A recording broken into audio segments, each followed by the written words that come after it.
Now we have this 2020 Ford Transit.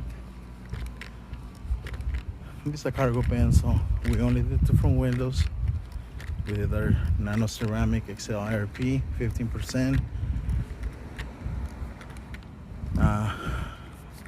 Pretty much benefit and have a nanotechnology is infrared. That's adding another heat rejection. So normally films, regular ceramic, it can give you only heat and UV, which is still really good. You know, you get ceramic films that give you up to 60% heat rejection.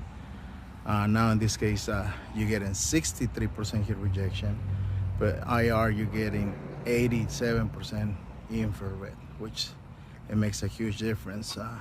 So pretty much infrared, that's when you build heat, when it builds heat pretty much. So it stops it to build heat inside the car too much. So that's 15%. That's how I look on the inside. So really quick fact too as well. So when you guys call and ask for a quote, actually it counts 2 windows. It's not a 1 window. It's a split. It counts separate. So if you guys got any question, give us a call. 909-570-9954. Thank you.